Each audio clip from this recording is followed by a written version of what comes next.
तरावी की नमाज औरत पे नहीं और तरावी की नमाज फर्ज है या फिर सुन्नत और इसमें कितनी रकातें हैं, इस वीडियो को आखिर तक जरूर देखें। अस्सलाम वालेकुम एवरीवन। सो कैसे हैं आप सब? आई होप आप सब ठीक होंगे। अल्हम्दुलिल्लाह मैं भी ठीक हूँ। तरावी की नमाज ना औरत पे फर्ज है और ना ही मर्द पे।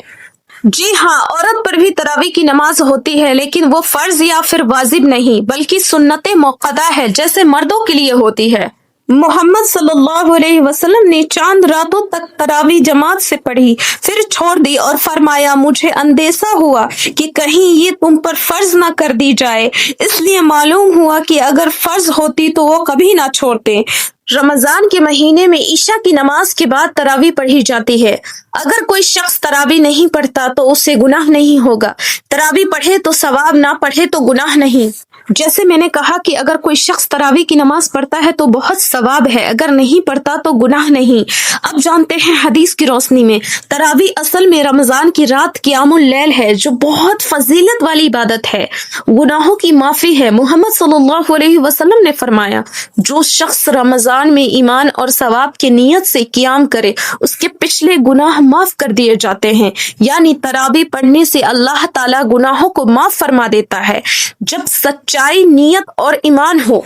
हदीस में आता है कि जो शख्स इमाम के पीछे तरावी खत्म तक खड़ा रहे, उसके लिए पूरी रात के क़ियाम का सवाब लिख दिया जाता है। यह जमात से पढ़ने की बड़ी फजीलत है।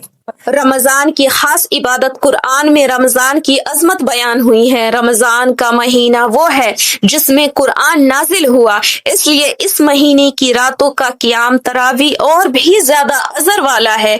इसके मुख्तसर फजीलत है। पहला, गुनाहों की माफी। दूसरा, जन्नत के दर्जात बुलंद होते हैं। तीसरा, अल्लाह के करीब होने का जरिया है। चौथा, रमजान की बरकत हासिल होती है।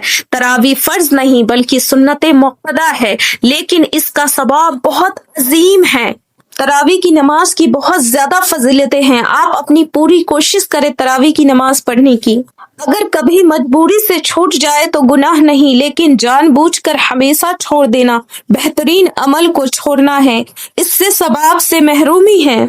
तरावी की नमाज हम कितनी रकात पढ़ सकते हैं? सही अल बुखारी और सही मुस्लिम की हदीस में आता है कि मोहम्मद सल्लल्लाहु अलैहि वसल्लम रमजान के क़ियाम के मुतालिक रिवायत मिलती है कि आप सल्लल्लाहु अलैहि वसल्लम रमजान और गैर रमजान में 11 रकात से ज्यादा नहीं पढ़ी। 8 क़ियाम प्लस 3 वित्र, इसलिए कम से कम 8 रकात 2-2 रकात करके पढ़ना जायज और सही है।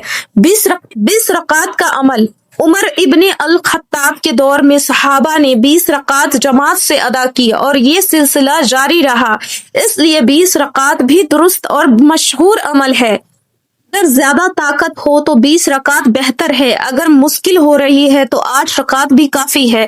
उसके बाद आप 3 वित्र जरूर पढ़े। अल्लाह नियत और इखलास को देखता है। थोड़ी सी नमाज भी खुलूस से हो तो बहुत कीमती है। अगर तरावी की नमाज का तरीका, दिल में नियत करे, मैं 2 रकात नमाज तरावी सुन्नत मुक़द्दा अल्लाह के लिए पढ़ रही हूँ या पढ़ रहा हूँ, रुख में काबा शरीफ की तरफ। जबान से कहना जरूरी नहीं, दिल की नियत काफी है। तरावी का नमाज का तरीका बिल्कुल दूसरी नमाज जैसा ही होता है, इसमें कोई नया या अलग तरीका नहीं है। आप 2-2 रकात करके तरावी की नमाज आप पढ़ सकते हैं। ज्यादा से ज्यादा 20 रकात और कम से कम 8 रकात पढ़ सकते हैं ईशा की नमाज के बाद। अगर आपको तरावी की नमाज का तरीका समझ आ गई हो तो इस वीडियो को अपने तमाम दोस्तों को जरूर शेयर करें। अगर कोई भी डाउट होता है तो प्लीज मुझसे कमेंट के जरिए जरूर पूछ सकते हैं, इंशाल्लाह मैं रिप्लाई जरूर दूंगी। वीडियो पसंद आई हो तो लाइक, शेयर एंड सब्सक्राइब जरूर करें। जज़ाकल्लाहु खैर।